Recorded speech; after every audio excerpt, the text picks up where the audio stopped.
Welcome to HGTV. You're now rocking with your boy. In report today, Jimmy Butler signs a significant shoe deal to become the face of lining.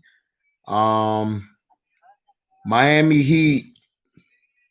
Hold on. Miami Heat All-Star Jimmy Butler is getting rewarded for his impeccable display during the NBA playoffs last season. The veteran is set to become the current face of Chinese company Lining. As reported also on Twitter by Nick DePaula, breaking news: Miami Heat star Jimmy Butler has agreed to a significant multi-year signature shoe deal with Lining.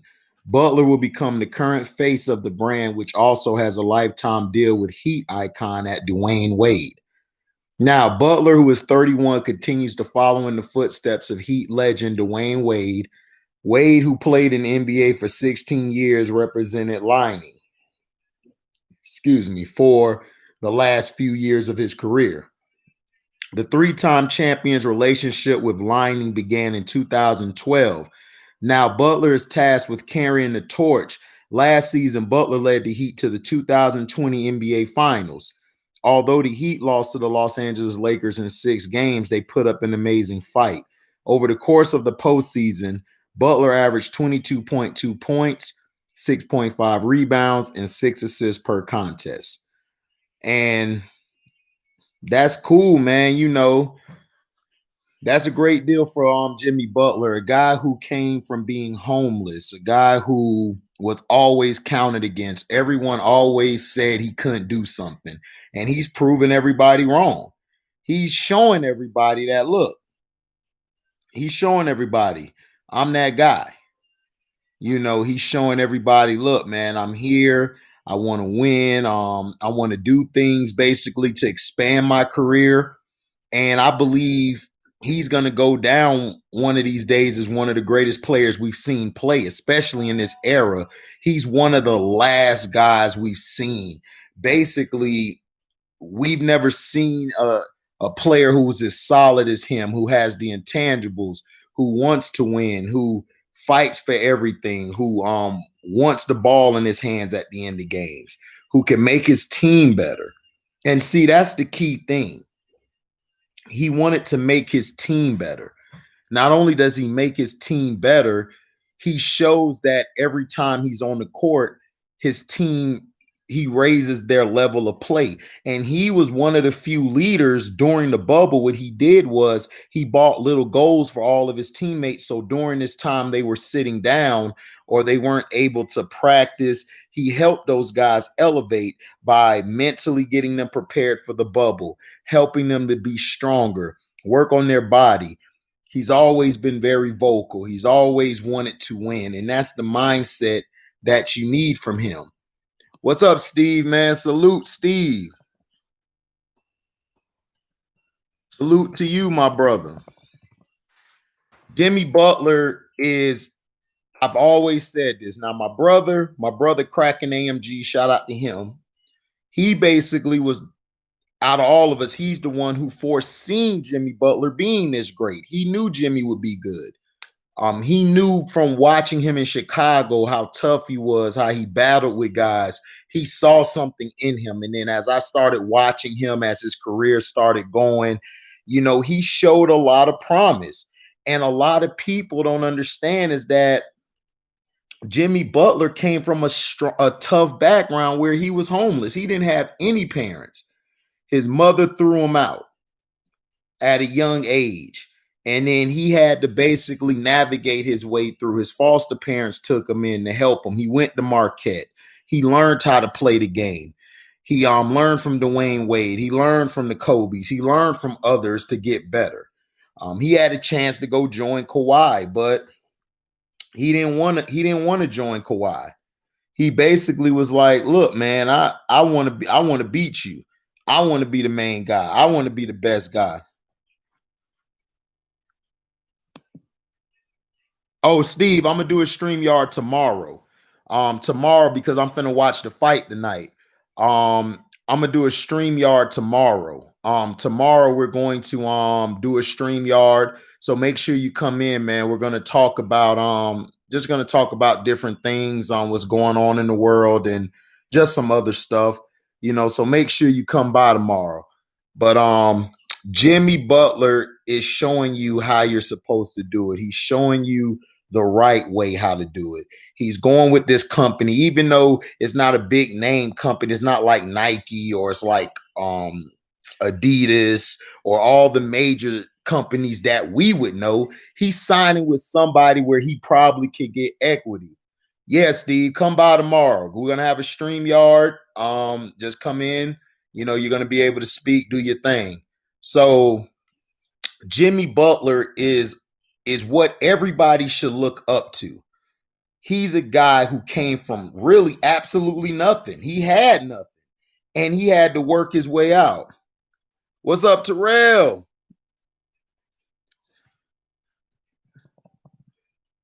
Salute, my brother.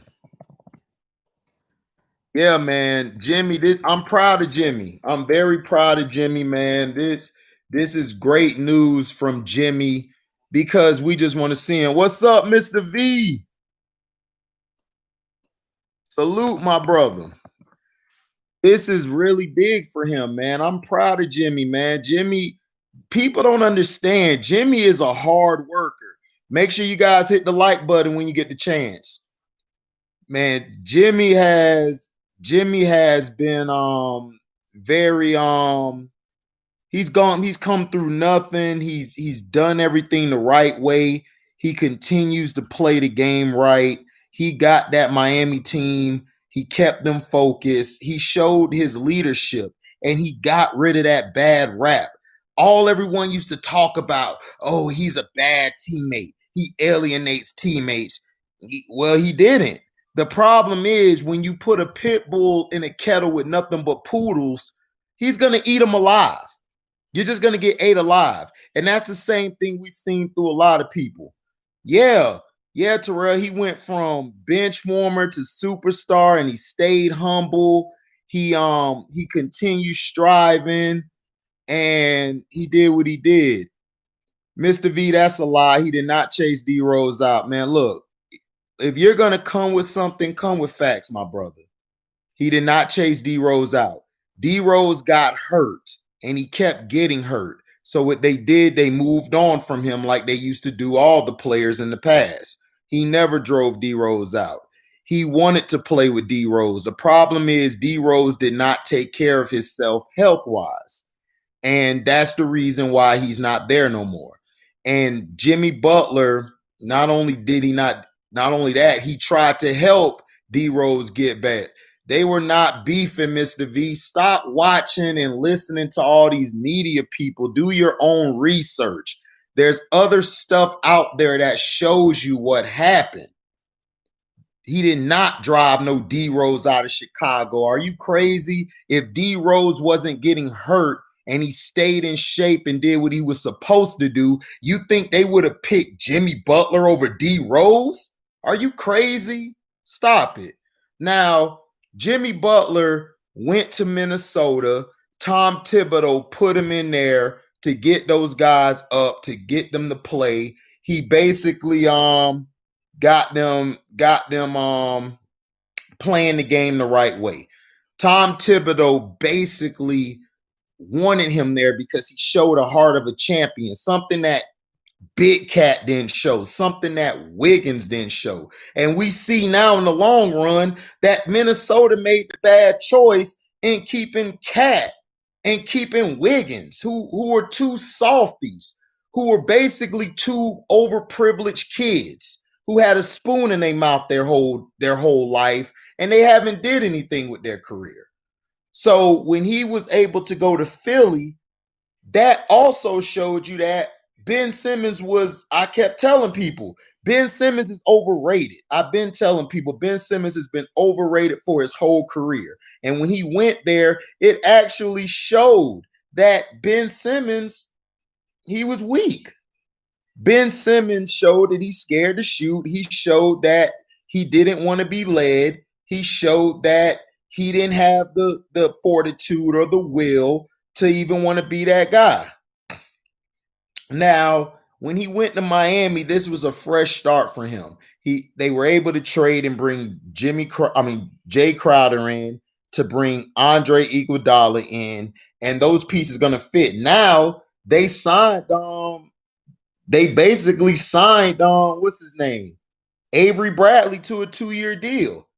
That was a great play. You're right, Terrell, exactly. Ben Simmons plays the same way. And I told people then at LSU, I didn't see nothing special in Ben Simmons. I never seen anything special in Ben Simmons. Ben Simmons was nothing more than just to me, he's another one of them guys who's a small forward or power forward who's masquerading as a point guard. And I blame this on the NBA and them and the Philadelphia 76ers for not being tougher on Ben Simmons. And that's their problem. They should have been tougher on Ben Simmons and Ben Simmons and everything. BS. He is LeBron James. That's all Ben Simmons is. He's LeBron James without the league catering to him. That's all Ben Simmons is. He's just another LeBron James. They're both the same player. LeBron James is a power forward who's masquerading as a point guard. He can't handle the ball. He has more turnovers than he has the second most turnovers than anybody in NBA history. He's very terrible from the mid-range, has no mid-range shot. Three-pointer, I say he's kind of dicey. He's very poor shooter. He takes them when he feels comfortable. He's front running. When he's front running, he plays great. It's the same thing with Ben Simmons. They're both front runners. They both play transition. They can't play a half-court set offense. Both of them cannot play a half-court offense to save their life. They have to run the court back and forth, back and forth, back and forth for them to get their points. If you put them in a half-court set, you'll beat them. Now, Jimmy Butler, man, Miami's going to come back better. They got Avery Bradley, which was a great pickup, and they picked up Mo Harkless. So Miami's going to come back better. I think Miami's going to be the best team coming out the East. Now, next to them, that's going to be tough to decide. You got the Bucks. You got the Brooklyn Nets. You got the Raptors. You can't forget the Raptors are coming back. They signed Van Fleet back, which was a great move because Van Fleet's going to be your point guard for right now and in the future. He's going to be able to lead your team to a lot of prosperity, and he hit a lot of big shots for those teams to be able to continue to play and for them to continue to beat the Celtics. The Celtics, I think they'll be number 2. I would say the Celtics would be number 2. The Celtics problem is Brad Stevens. Is Brad Stevens going to get over the hump? He's gotten the most passes next to LeBron James. He gets the most passes of anybody. I don't see what everyone sees so great about this coach. He's had the best talented. What up, Uncle Frank? Salute. Salute, my brother. He's not a great coach, Mr. V. He's overrated. He's had the most talented teams the past 3-4 years. He's had the most talented teams in the East, and he's lost. So that's not great. Greatness is you get your team over the hump and you win. If you're this so-called great coach, what you gonna do? I don't care about deep in the playoffs, Mr. V. He's deep in the playoffs because he has a talented team. Yeah, I did too. Uncle Frank, I did too. I did too. I don't care he went deep in the playoffs, Mr. V. He should have won. He had the most talented teams. Jason Tatum, Jaylen Brown, Marcus Smart. He had Gordon Hayward. He had Williams off the bench. He had Tice, who did a great job this year. He had Wanamaker coming off the bench. Stop it. Stop with the excuses. You sound like a Boston fan. All you Boston fans are delusional. He's not a great coach. He's a decent coach. I wouldn't even put He's the same as Billy Donovan. That's all he is. He just like Billy Donovan, except he had more talent than Billy Donovan. So I don't want to hear that crap. Brad Stevens need to put up or shut up this year. You got a squad. You got rid of Gordon Hayward. Now you got your guys here. You got your team. Let's see what you do. If he comes up short again, I don't want to hear no excuses, because you guys are the same guys who hold all these other coaches to standards, but y'all give him a pass. Stop it. I don't want to hear that crap. So the Miami Heat, I say, is 1. I say the Celtics are number 2. I'll say the Bucks or Toronto is tied for 3rd. I'll say the Nets are 5th or 6th. The problem with the Nets is I don't know. We have to see how Kyrie Irving and Kevin Durant play together. Are they going to bump heads? Is Kyrie going to play his role and follow Kevin Durant? Or is he going to want all the shots? Like, you got to be able to move the ball. You got Caris LeVert, They're in talks about trading him and other players.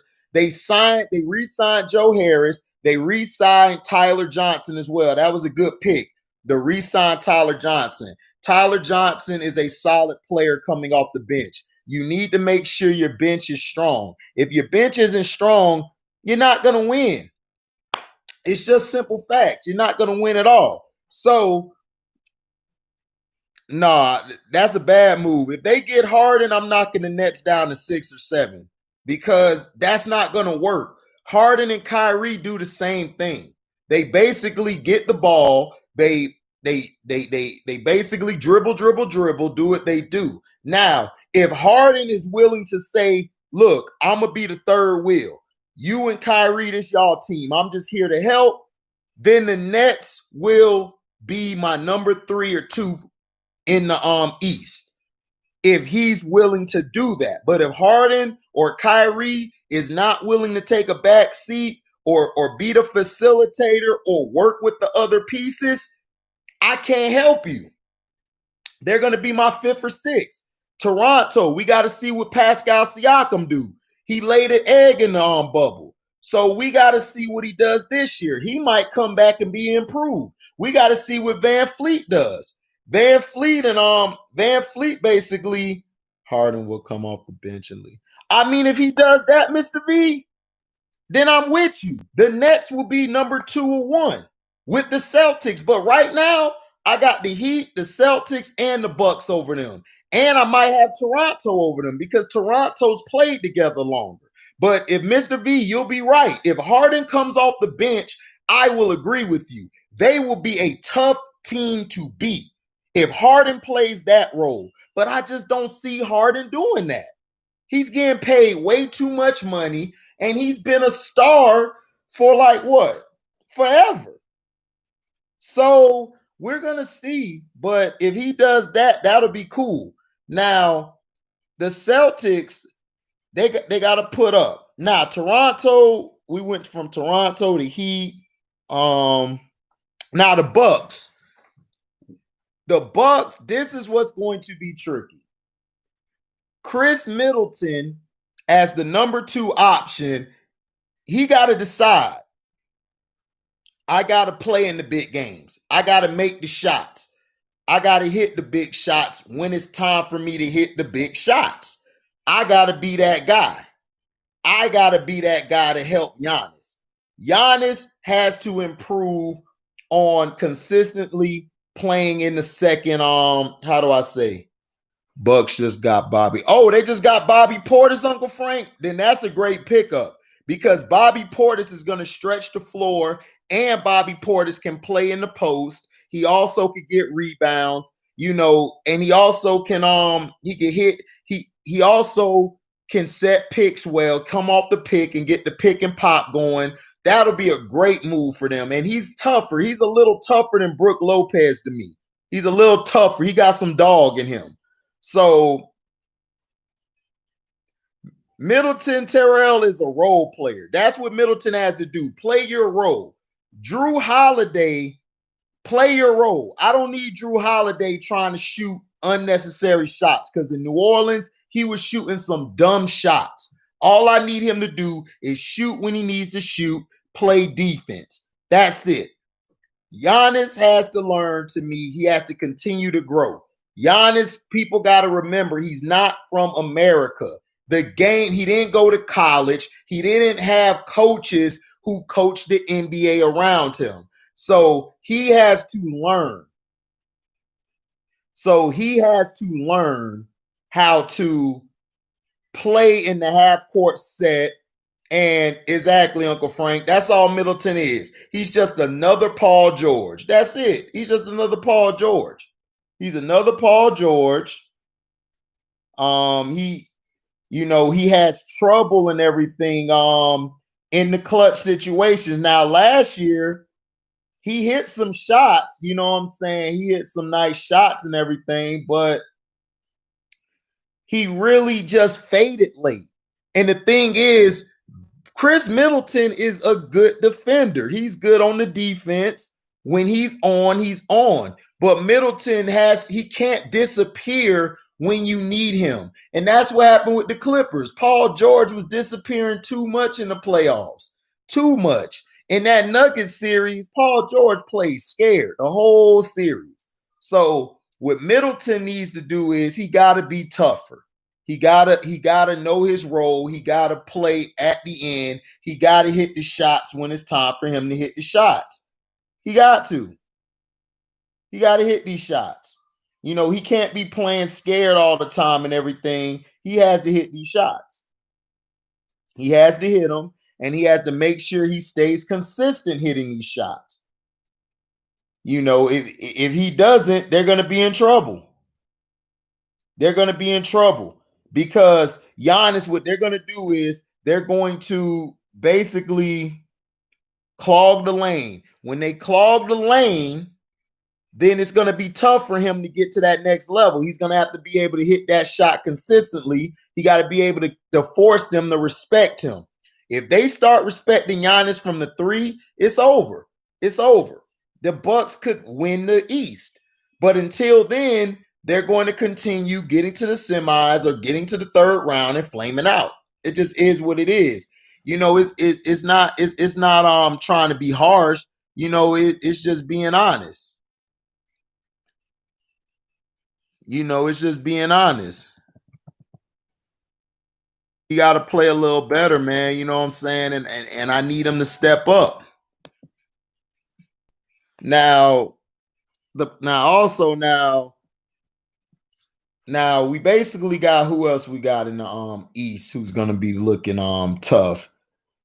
Dang, who else we got in the East? Let me see.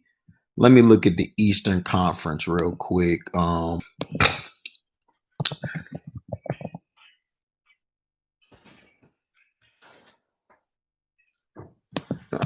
right. Okay. Now, the Philadelphia 76ers. I just don't see. What's up, Intelligent Psycho? Salute, brother. Now, basically, the 76ers, it's going to come down to this. Ben Simmons, if they want to be successful, they need to move Ben Simmons off the point guard duties. Ben Simmons need to move to the 3 or the 4 and get a real point guard who can actually make a shot.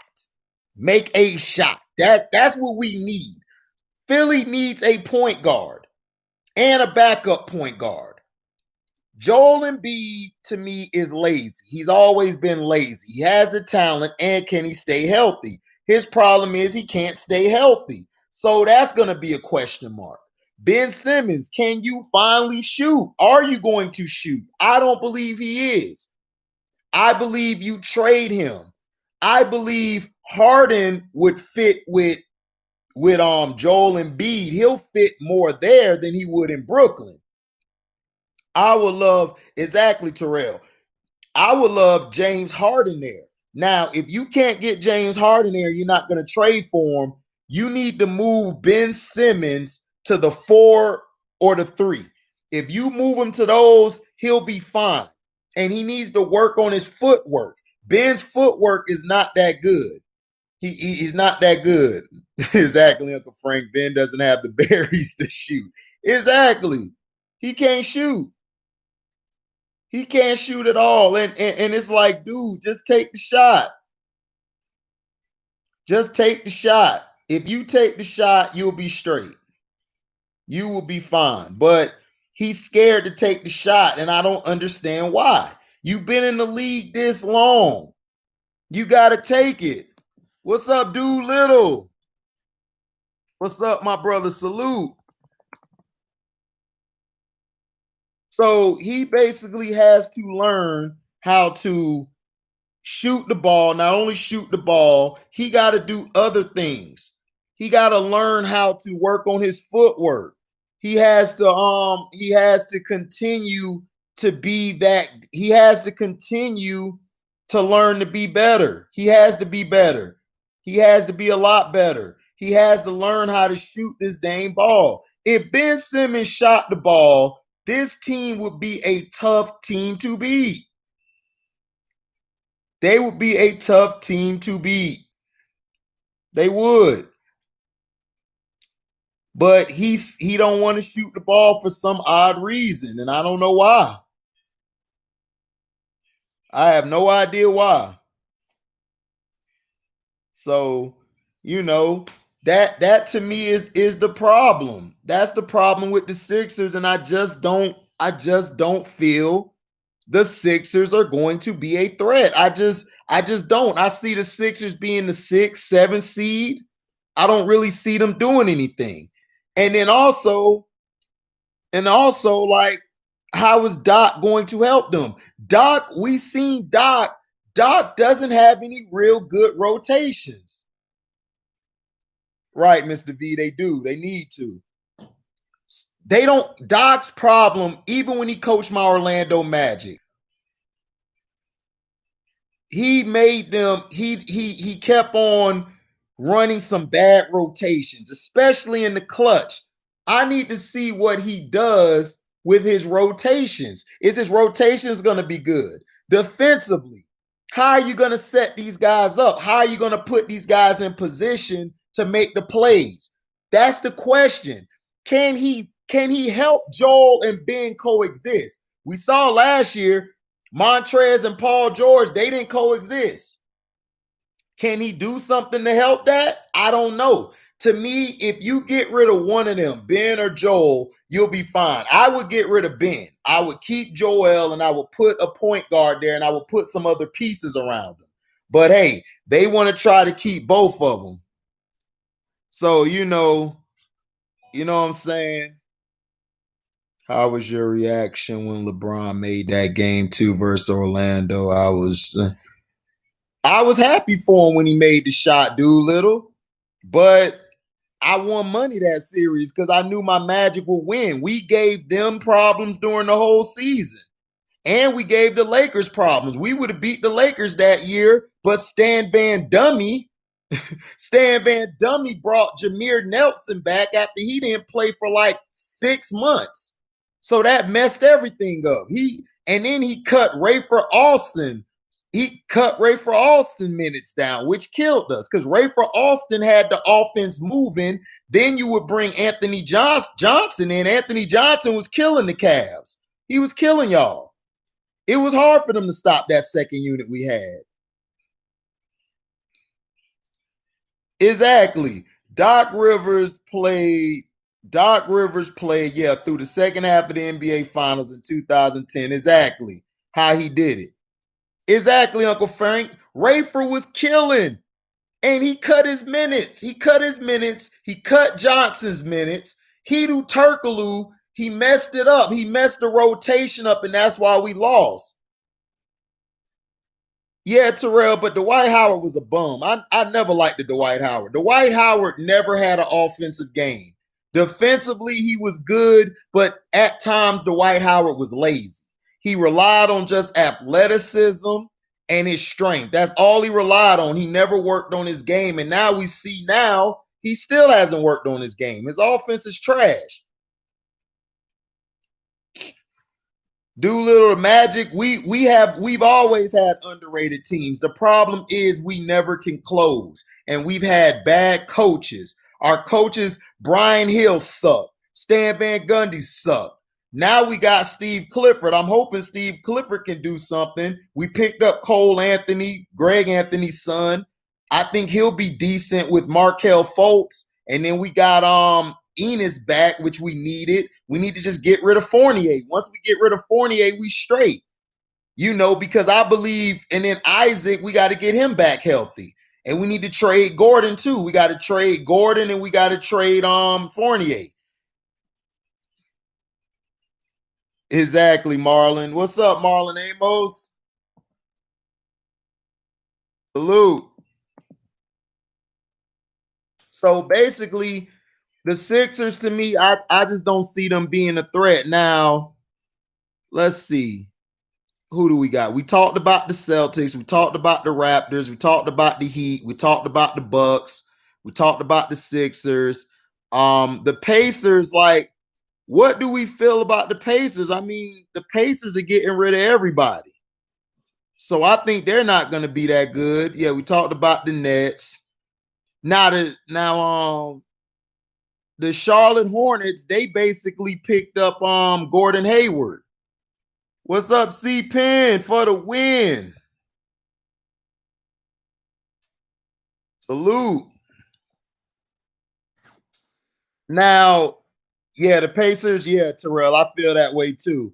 Now, what is Charlotte gonna do?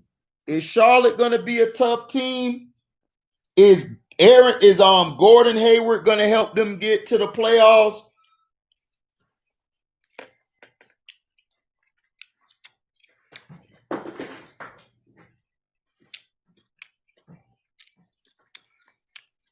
Vernon Carey, I'm gonna look him up tonight, Uncle Frank. But I like Daniel Graham. I like Daniel Graham and Miles Bridges. You keep them two pieces and you build around those two pieces. You build around those two pieces, you'll be fine. Make sure you guys hit the like button when you get a chance. You build around those two pieces. Gordon Hayward is going to is he going to be your veteran? Is he going to be able to lead this team?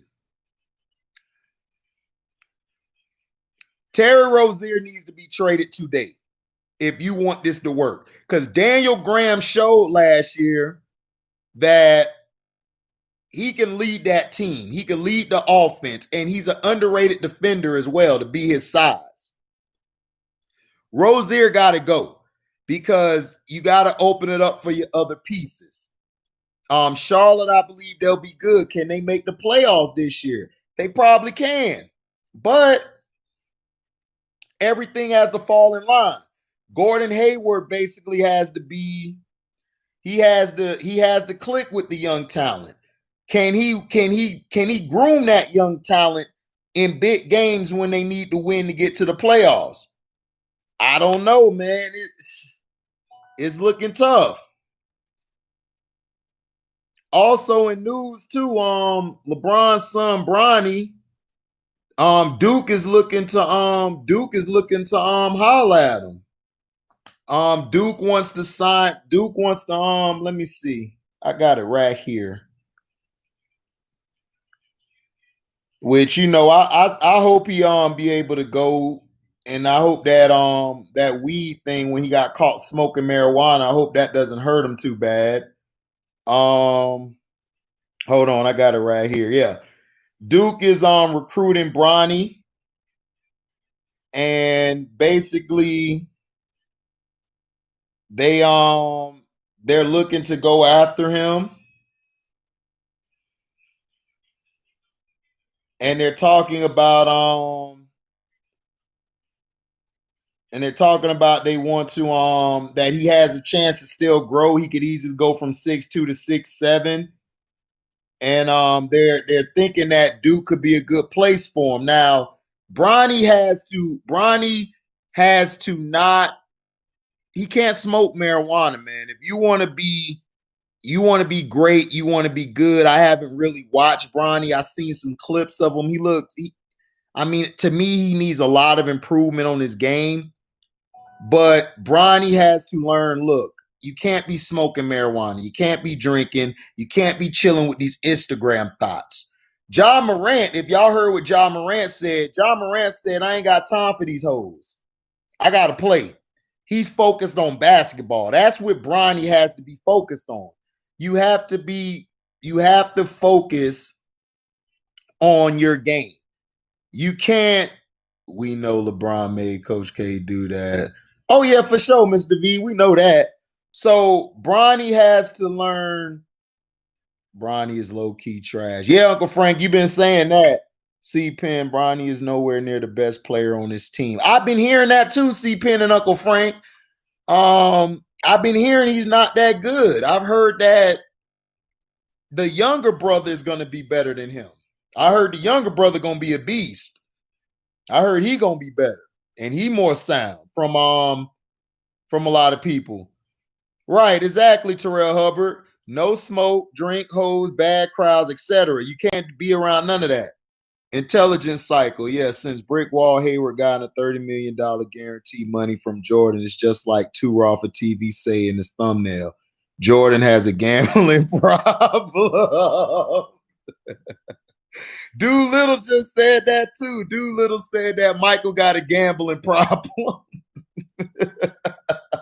He do. Michael Jordan is tripping. Like, I understand you just trying to sell tickets, but dog, Gordon Hayward, but I understand why he did it. He needed to get him for the white general public so they'll come to the games. Because if y'all been to North Carolina and those type of games, it's a lot of white folks there. So you got to get a face there for them. You got the black people already. We got Daniel Graham. We got Miles Bridges. We got whoever. We good. Yeah, Uncle Frank, his dad gonna pull strings, but you think he'll be more suited for Fresno State. Yeah. But yeah. Bronny more of a community college player. Yeah, Mr. V, I heard that too. Everyone told me that too. Everybody's be telling me that. Terrell Hubbard, he averaged 6 points a game in Duke University. Exactly. We already know the strings being pulled. A Sun Belt Conference player right now. Yeah, that's what he might be a D2 or D3 player, C-Pen, for what I'm hearing. Not only y'all, not only you, Uncle Frank, Carcino, Mr. Villa, Terrell, or Intelligence Cycle. Everyone has told me that he's not that good. Right. Well, we already know his name is going to get him there. But Bronny, I mean, you have to get yourself right. If you want to play basketball, dog, you can't be doing all these antics on the gram and all that. You haven't made it yet. Your dad can do it because he made it. You haven't made it yet. You have to put in the work, bruh. And I don't see him putting in the work. And I still think he's taking something because he got big real fast. That is real alarming to me. But hey, I may be wrong. So also in other news and everything, also in other news, let me see.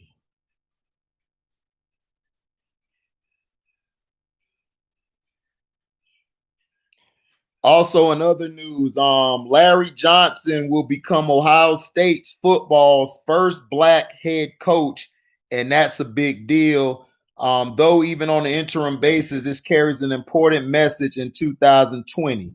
By now, you have almost certainly heard that Ohio State head coach Ryan Day has tested positive for the coronavirus and will be quarantined at least through December 7th, meaning that he will not be on the sideline for his team's games against either Illinois or against Michigan State on December 5th. With the announcement that Day would have to miss time, the Ohio State Athletic Department confirmed that the associate head coach and defensive line coach Larry Johnson will serve as the team's interim coach in Day's stead. While we were all wrapping our collective heads around what this means for the program and what it could foretell for what players might be out of action because of positive tests, 11 Warriors Colin Hass-Hill pointed out an important sidebar to the COVID story. Colin Hass-Hill said, just realized Larry Johnson will become the first ever black head coach in Ohio State history, and he tweeted this. Johnson is the father of two former football players, NFL All-Pro running back Larry Johnson Jr. and former Penn State wide receiver Tony Johnson. The elder Johnson began his college coaching career as a member of Joe Paterno's staff in '96 and remained in State College through Bill O'Brien's brief tenure before departing for Columbus.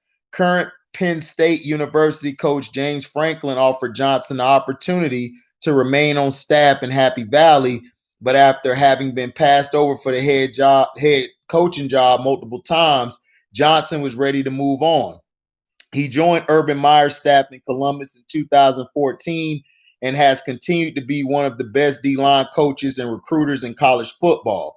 While Johnson will be the third interim coach in the past 10 seasons for Ohio State, joining current Cincinnati head coach Luke Fickell and Day himself, we don't know yet if the record that he amasses while stepping in for his boss will be credited to him or not.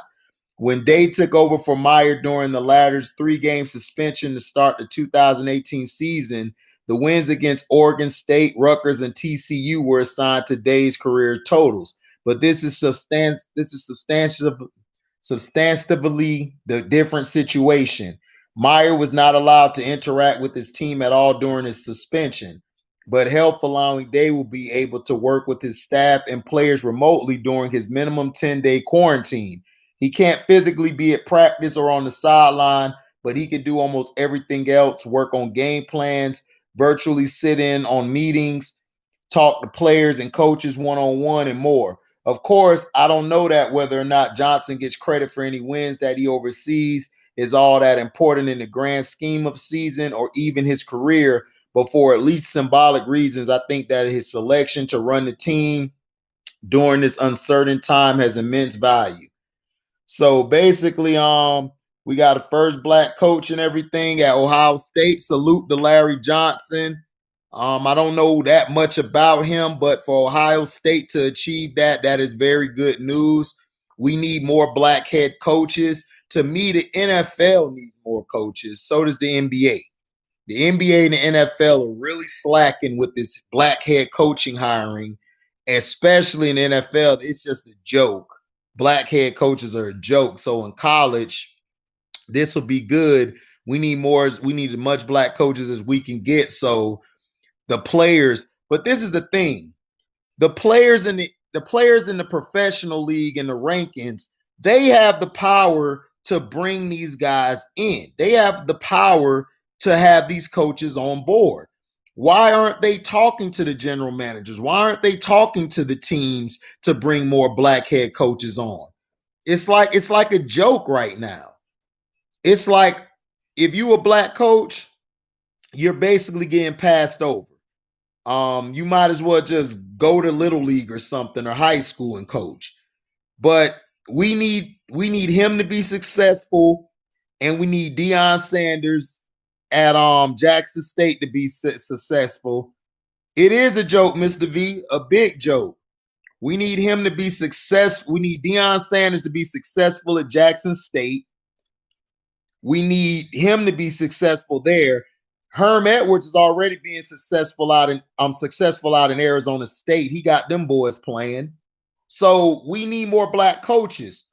Mike Tomlin, I'm praying that Brian Flores can get Miami turned around. So I'm hoping they come back and at least fight for the division, so that'll get more black head coaches fired. I mean, more black head coaches hired.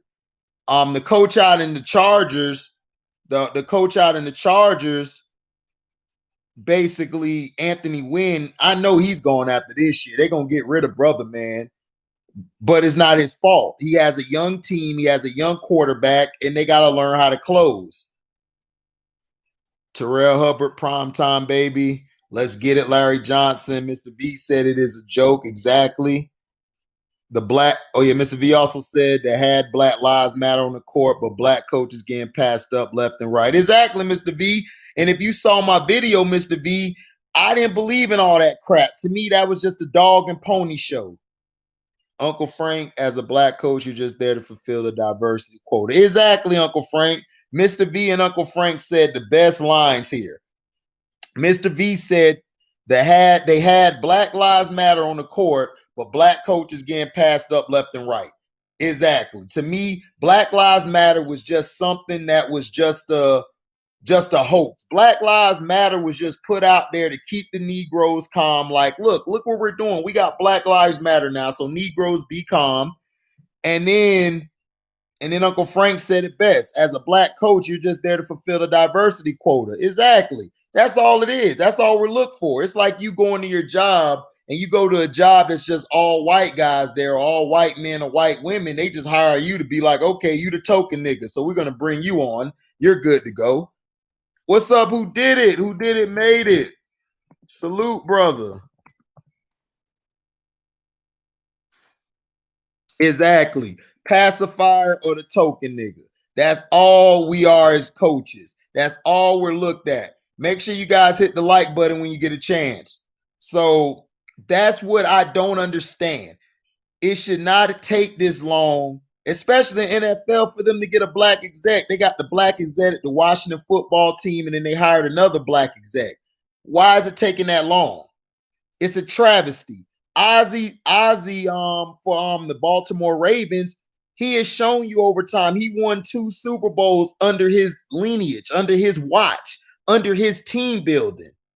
He won 2 Super Bowls, and you can't get no other black execs? Are you serious? It's a travesty. It is a travesty. And the players, I hold them accountable too, just like I hold the owners. The players need to step up. It's just like what the guy said. What's his name?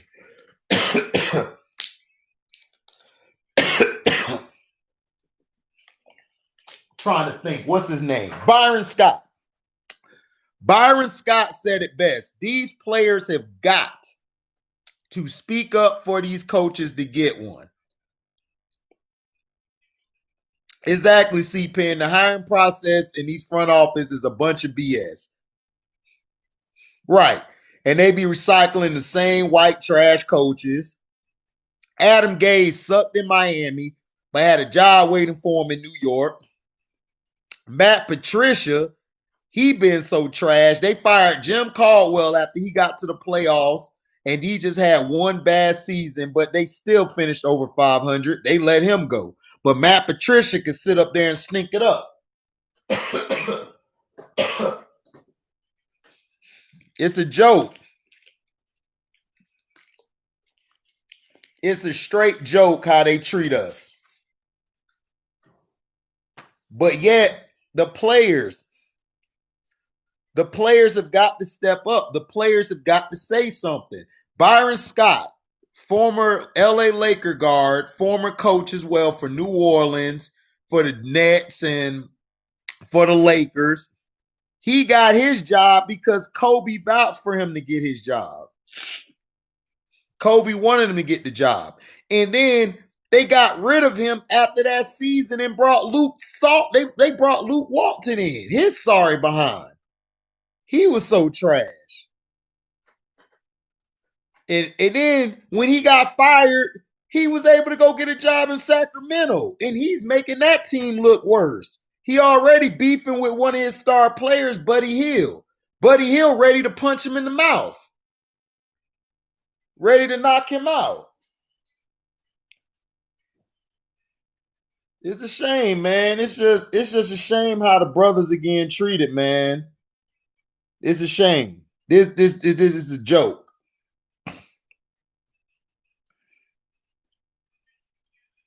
So yeah, who you guys got winning tonight? Tyson or Jones? Who y'all got?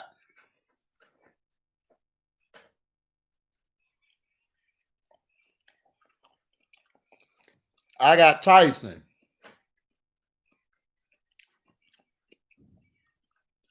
Mr. V got both. Terrell, Iron Mike. Yeah, Terrell, you've been saying that from the get-go. Iron Mike.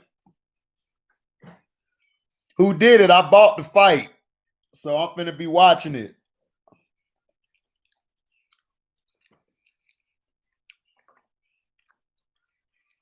Make sure you guys come in tomorrow. Tomorrow we are having a StreamYard tomorrow.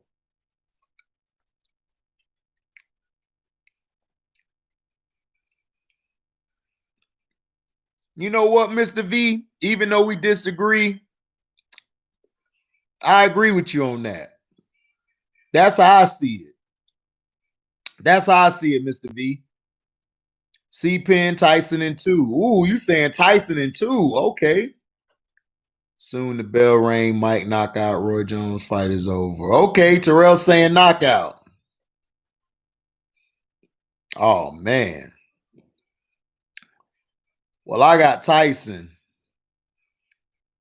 But yeah, man, I'm about to get to watching these fights, man. Thank you guys for coming in, man. I really appreciate you guys, Mr. V, Terrell, who did it, C-Pen, Uncle Frank, Mr. Steve, Doolittle. Thank you for coming in. Intelligence Cycle, appreciate it, man. I really appreciate y'all. Mr. Marlon Amos, thank you for coming in, from tuning in. Tomorrow, guys, we will be having a StreamYard. We're going to have a StreamYard tomorrow. Uncle Frank got Roy. Don't want no mas. Yeah, but guys, I'm about to be out. Thank you guys for tuning in, man. And tomorrow, man, who did it also? Thank you for coming by. Yep. So yeah, so guys, tune in tomorrow. We are having a StreamYard. We're gonna have one, and we're gonna be live. So thank you guys for coming in. Thank you for listening, man. We are out. Live boy.